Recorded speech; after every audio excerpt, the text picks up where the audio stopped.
Welcome to Wayne's World of Mandolin. Today, we're going to talk about traditional and modern mandolin tone. Before we get into it, I do want to invite you to subscribe. Please give me a like on these videos if you get something out of the content.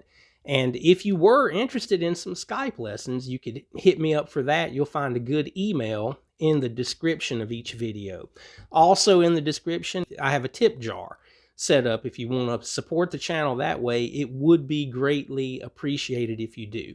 So anyway, on to this two different schools of tone, or that's most of the time this conversation goes to that place where traditional and modern are the words that you hear used to describe mandolin tone. And to kind of put that in a nutshell, the traditional sound is the brighter sound. If you thought about a lot of the lures, the pointy sounding note, I've heard it described that way before. I'm borrowing that word, but a heavier mid-range sound or a pointy sounding note as compared to the modern sound, which is a rounder sounding note, not as much mid-range and maybe more of a low-end response out of a particular mandolin or just a player's particular touch that they have on the mandolin. So there's a lot of stuff. There's a lot to talk about. There's a lot of things that can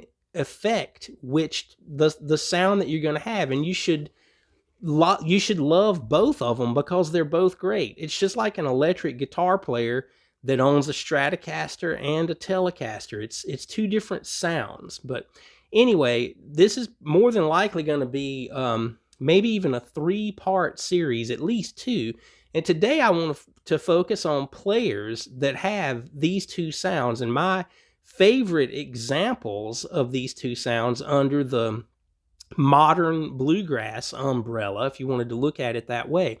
This video, you're going to need to excuse the quality of it because it did originate on VHS. I don't know how many generations of that it would have gone through, and then eventually to digital here for this video. But these two clips that I want to play for you are going to be, I think, great examples of these two mandolin tones. I'm going to start with the traditional sound, one of my heroes, Doyle Lawson, playing in this clip. So let's check out his sound and amazing playing.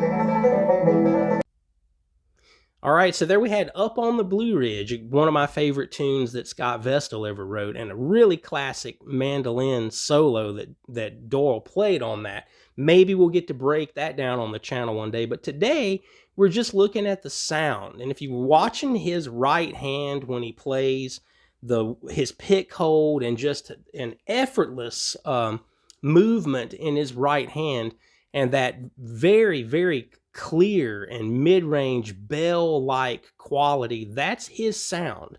And no matter what mandolin he plays, he pulls that off no matter what he's playing. It's an amazing thing. That particular mandolin, I think, is a Paganoni. Again, the quality of the video's poor enough that I can't really tell, but I think that it is. I know he played Pags a good bit during those days of Scott Vestal and Russell when they were still in the band. But anyway, that sound, those Pag mandolins are known for that quality, very lower sounding quality, and again, mid-range, pointy sounding notes. Okay, so before I talk too much longer and you kind of have that sound, now I want my example, or I think you can't find a better player with the modern sound, would have to be Adam Steffi. So I have some footage. It's a few years later than this, but here's an excellent clip that really does feature his mandolin tone on this intro. Let's check out Adam Steffi. A song by John Pennell called Every Time You Say Goodbye.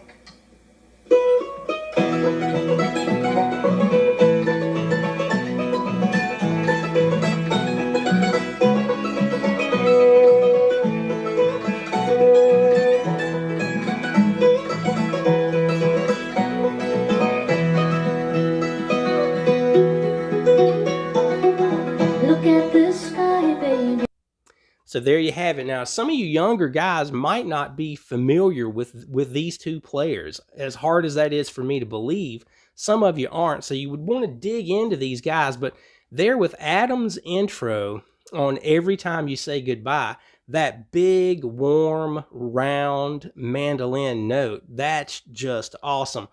I think the mandolin that he's playing there is a Gilchrist X-braced mandolin. I know that he owned one in those days that he played for maybe a year and a half or 2 years. It could have been longer than that, but he definitely was playing a Gilchrist there for a while, and it suited him really well. He always, again, like Lawson, always has that signature sound of his, and Adam does too. And you watch his pick hold and his right hand, so much different than Doyle's approach to playing mandolin with his right hand, but just amazing tone and perfect to that situation.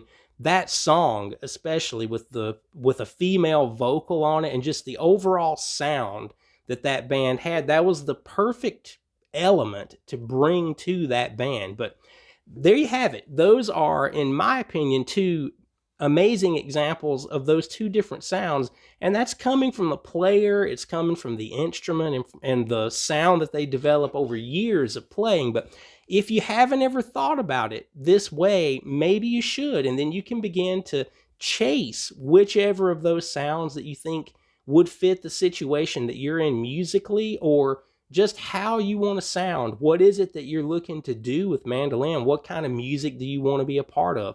All of those factors would help determine, again, just like a guitar player choosing between a D28 or a D18, if we looked at acoustic guitars and different tonal qualities. Guitar players are the same. You have some players with more of a mid-range sound and some players with a more of that low end, more swirly kind of bigger kind of tone. They're all great sounds. You know, you could play either one of those tones and be really bad at it as well. Both of these guys, with Adam and Doyle, they're both great players at what they do. So dig in, check this video out a number of times and back it up and listen to the difference in those sounds, and just get your ear used to it. And we're going to come back again with part 2 of this, where I'm going to use a couple of mandolins that I own that really lean into these two different styles or two different sounds for mandolin, traditional and modern tone. I hope you guys enjoyed this.